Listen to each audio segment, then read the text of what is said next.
All right, in our next segment here, we're going to cover the protests that just happened downtown.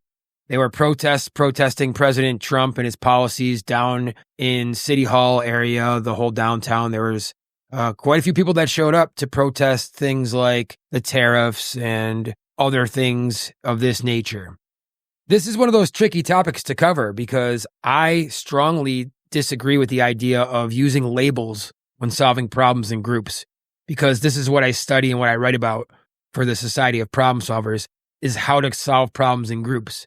And when you have labels like, even simple labels like left and right, Democrat, Republican, it makes it very hard for large groups to solve problems. That being said, I do strongly agree with the idea of protesting our government and standing up to our government when there's policies in place or things that are being put through that are harming people. And I also strongly agree with the right to protest, the right for free speech. In fact, I personally am nearly an absolutist when it comes to free speech. Only illegal speech, threats, things like this I think should be not allowed. Almost everything else I think should be allowed, because once you start making speech illegal, you are really getting close to tyranny. Speech is the First Amendment for a reason, and people should have the right absolutely to protest and air their grievances to governments like we saw over the weekend. I want to use these protests as an opportunity to look deeper into how we solve problems with government. And this is something that I study pretty deeply, solving problems in groups in general. First, I want to address labels. The reason that the media and people try to label us so much is because when you have all different sub-labels in a group, it causes problems for group problem solving. It's hard for groups to come to consensus or find solutions to problems when there's too many labels. Because what happens is labels cause echo chambers cause groupthink, and groupthink can cause tyranny, in that order. So when we remove labels, or we only use one label like, hey, we the people, or America, like a big label, we're much better off solving problems in groups. When we think about simply what government is supposed to do, it's supposed to be a referee basically between people, and the Constitution is supposed to hold government at bay from being tyrannical against the people. And when we come together, we're supposed to have representatives that help us solve problems in groups. There's a lot of problems with this system. The first is that the representatives have no idea what the people even really want. We're given 2 choices or 3 choices, but where do those choices come from? They came from political parties, which are centralized, and they have say over those items. They put them out there. They're often very divisive. So you put 2 choices out that are very divisive, and we don't really get anywhere. We just stay divided because half the country thinks that one idea is a good idea, and half the country thinks that idea is a bad idea, a horrible idea. Very simply, voting only gives people a choice. And that is not the best way to solve problems in groups, is a multiple choice way. The best way is to give people a voice. And the best way to give people a voice is with systems called collective intelligence systems, where all the members of the group have the ability to be creative on their own, independently. And then those ideas are shaken out to find out what the best answers are. So for example, when you give 2 choices for voting and you say, hey, here are the choices, these 2 very extreme choices, and you take something, let's say like immigration, right? We can do these very, very strict immigration things or super, super loose immigration policies. Well, you're going to only have a confidence score in the end of maybe 51 or 52%. That's not very good for humanity. There are other solutions besides those 2 choices that are rational and reasonable, that when you let groups of people use creativity and collective problem solving in diverse groups, what happens is you get confidence scores that are much, much higher, 95%. There are answers for things like the immigration policy that 95% of the population of America agree on. Yet the 2 choices we're given are extremely one way or extremely the other way. Now, I would like you to consider that maybe that's done on purpose. Maybe they want us fighting on purpose, because the systems that we have right now, and I cannot stress this enough, they're fully corrupted by the same people. And those people are Wall Street, the people with the big, big money. It is, to me, an illusion. And when you look deeper and see, why is Wall Street funding both sides of the political spectrum? Why are the policies that make the rich richer always winning? How come there's never ever a takedown of the other side that truly works? It's because it's a fake fight. It's not a real fight. That illusion needs to be cleared up. And it's hard for people to see because people are so ingrained into their labels. I am this, and therefore I adhere to that. But when you wipe away the labels and you try to solve the problems one at a time, and you bring a problem to the forefront and say, hey, here's our one problem. Our problem is X, immigration, X, tariffs, whatever the problem is, and we discuss it in a place that's not corrupted, we can come to answers and solutions that are much better than when we let the top-down systems inject them into us and tell us these are your only two choices. We need places that are not corrupt to go and have discussions. Every place that we used to have these important discussions has been corrupted. Congress, corrupted. The Senate, corrupted. Media, corrupted. Academia, corrupted. All these places have been corrupted by big money. And that is the problem. In order to corrupt our entire federal system, you need to corrupt only 536 people, and not even all of them, just a majority of them. So you're talking about 435 representatives in the House, 100 senators, and 1 president. If you corrupt those 3 things, you basically control our system. And when you read books like Whitney Webb's One Nation Under Blackmail, and you see things like Jeffrey Epstein and all these horrible things, plus the money in politics, it becomes pretty apparent if you zoom out far enough that our entire system is corrupted. And what are we going to do about it? We can't vote our way out of it because both sides are fully corrupted. Everyone thinks their side is better than the other, but what if they're really not? What if they are both fully corrupted?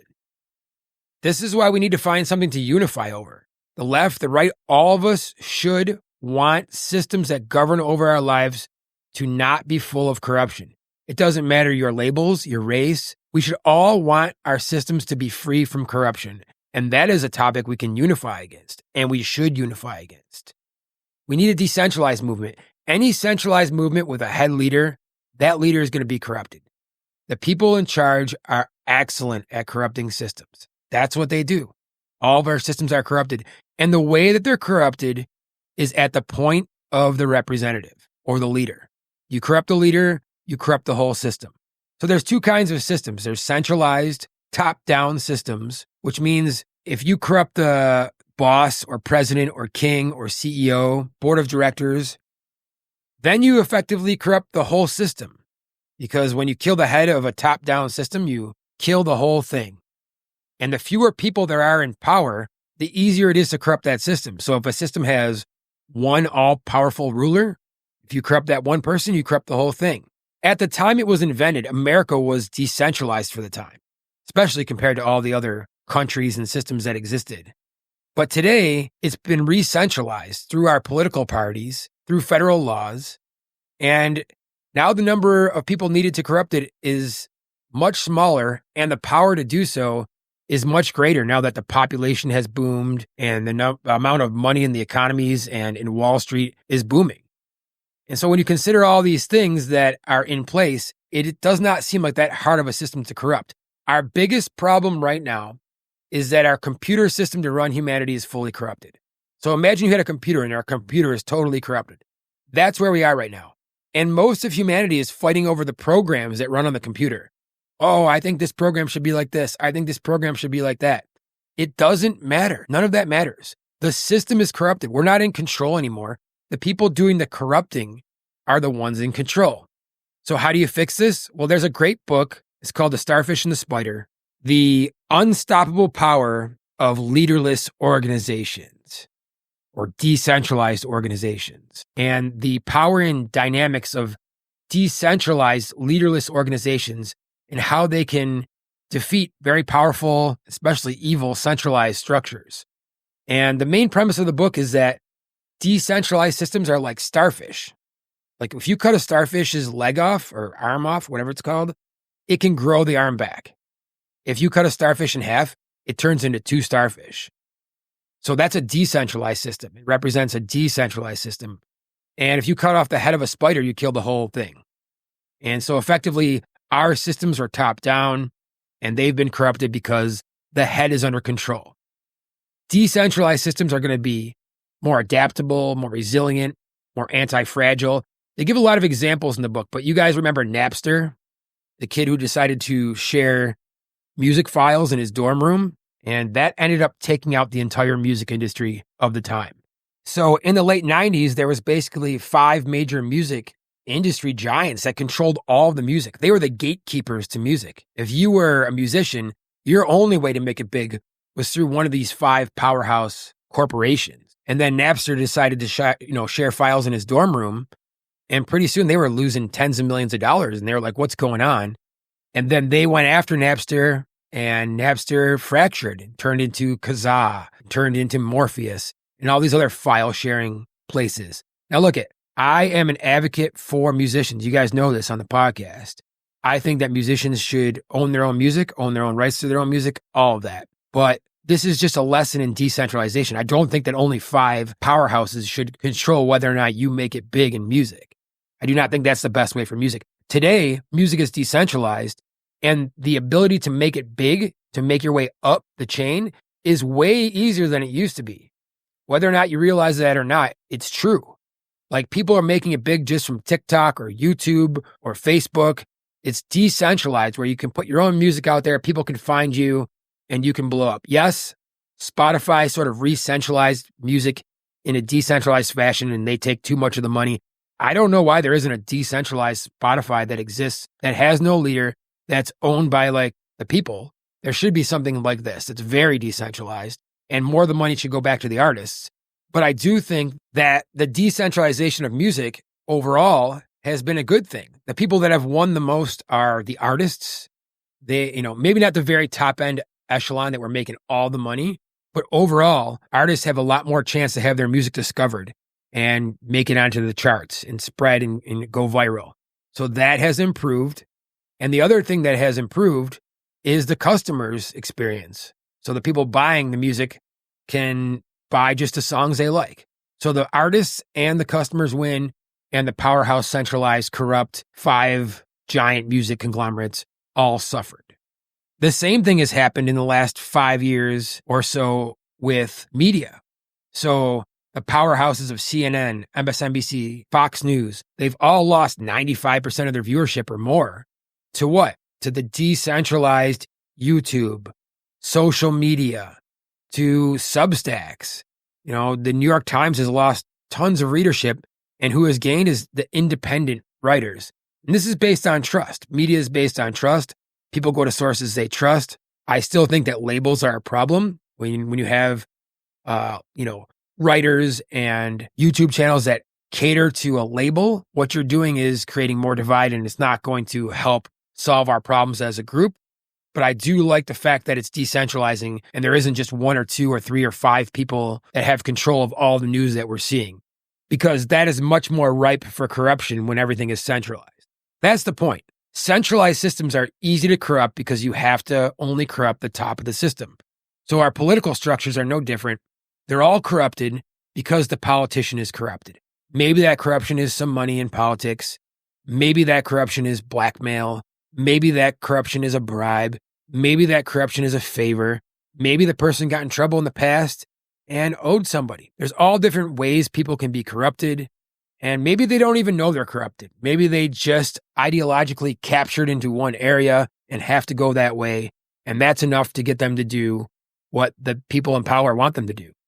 So kudos to everyone who has the energy and the gumption to stand up to corrupt government. The left does it. The right does it.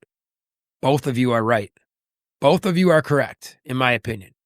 The government is corrupt. You all pointed out, but the whole system should be the target of protests. You can never fix it by replacing a person if the system is corrupted. That's like saying you're going to fix your corrupted, hacked computer by replacing a program on the computer.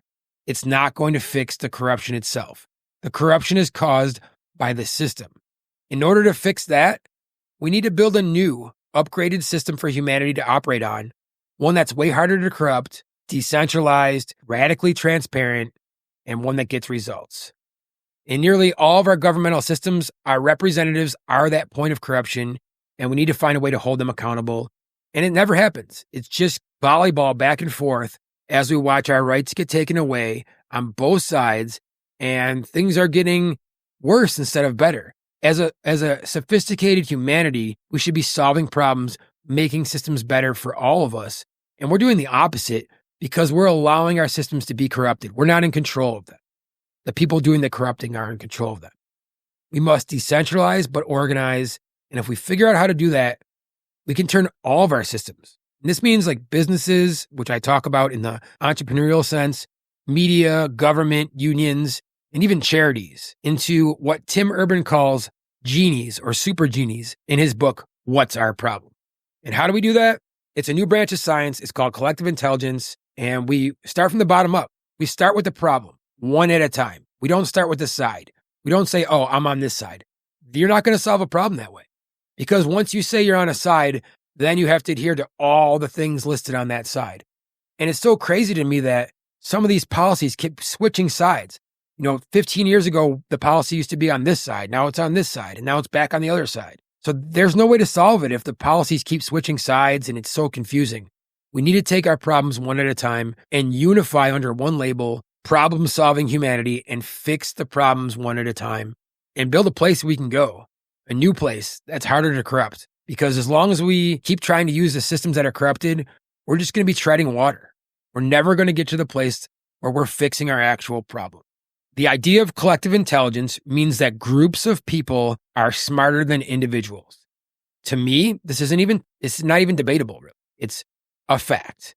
Groups of people are smarter than individuals. They're just more dangerous. So groups of people can solve problems way better if there's high trust between us. And we can have opinions that are strongly different and still come up with answers that are rational and reasonable. I've done this myself. I've taken things that are very far apart in a collective intelligence system and gotten answers that were very cordial, that had high confidence scores between the participants. And we were able to enact policies in other systems where almost everyone agreed upon it. And the original disagreements started off almost as divided as our politics today. The key was to disavow the labels and solve problems as one label and one group and try to find an answer that's best for everyone. And they exist. I'm telling you right now, this is testable. You can try it. You can try it on your own. If you're in charge of a system, try to decentralize your leadership and ask the crowd instead of telling them what to do. Ask the group. Find a way to extract information from the group. There's collective intelligence systems that are being built to do this. Basically, you play like a game to try to figure out what answers are the best in the group. And when you're solving problems, everyone is anonymous. They're just their ideas.